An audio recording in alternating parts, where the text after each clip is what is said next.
শুভ দুপুর সকল বন্ধুদের। সবাই তোমরা কেমন আছো বলবে। অনেক দিন বাদে আমি ভিডিওতে আসলাম। আজকে মাতৃদিবস, সকল মায়েদেরকে প্রণাম জানাচ্ছি আমার তরফ থেকে।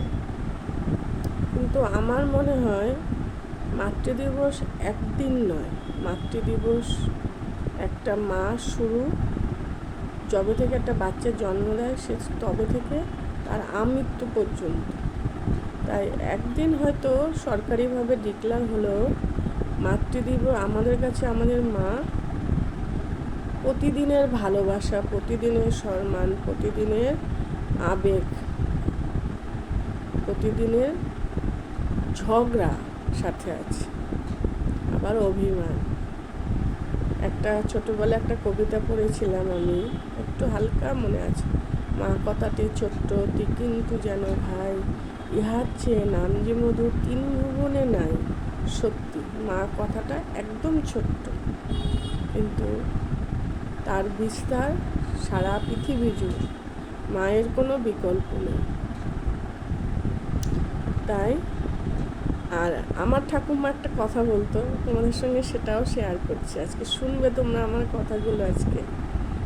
যে অনেক সন্তানই আছে মা বাবাকে বেঁচে থাকতে ভালোভাবে দেখভাল করে না, অশ্রদ্ধা করে, তাদেরকে খাবার দেয়, পোশাক আশাক দেয়, সম্মানের সহিত দেওয়া আর মানে কর্তব্য করে দেওয়া দুটোর মধ্যে তফাৎ আছে। যে সম্মান করে দেয় সেটা হলো ভালোবাসা। আমার ঠাকুমা বলতো, বেঁচে থাকতেই তুমি আমাকে ভালোবেসো, মরার পরে তুমি সারা পাড়া লোকজন ভালো মন্দ খাইয়ে লোক দেখানোটা না করাটাই ভালো।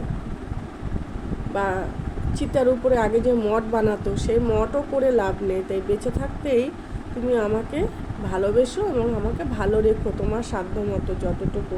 কেন বৃদ্ধ বয়সে প্রত্যেক মা বাবাই সর্বদিক থেকে অসহায় হয়ে পড়ে।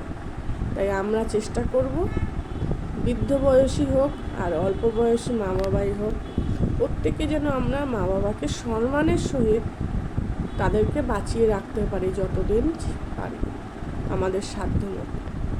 সবাই ভালো থেকো, সবাই ভালো থেকো। আবারও বলছি টাটা, বাই বাই। যদি ভিডিওটা একটু ভালো লাগে একটুখানি বলবে তোমরা, আশা করি।